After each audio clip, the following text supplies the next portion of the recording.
ಆಧ್ಯಾತ್ಮಿಕ ಬಂಧುಗಳಿಗೆ ನಮಸ್ಕಾರ. ನಾಳೆ ಸೋಮವಾರ ರಾತ್ರಿ ಅಮಾವಾಸ್ಯೆಯ ಶುಭ ಮುಹೂರ್ತ ಇರುವುದರಿಂದ ಈ ದೀಪಾವಳಿ ಅಮಾವಾಸ್ಯೆಯಂದು ನಾವು ಬೇಗ ಶ್ರೀಮಂತರಾಗಬೇಕು ಅಂಥೇಳಿ ಒಂದು ವಿಧಾನವನ್ನು ಅನುಸರಿಸಬೇಕು.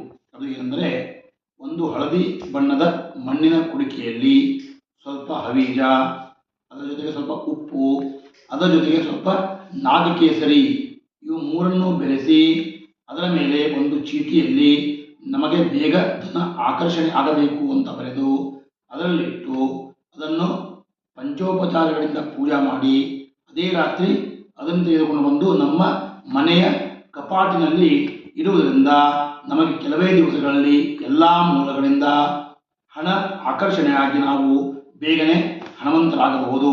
ಅದಕ್ಕಾಗಿ ಎಲ್ಲರೂ ಸಹಿತವಾಗಿ ಇದನ್ನು ಅನುಸರಿಸಬೇಕಾಗಿ ವಿನಂತಿ. ನಮಸ್ಕಾರ.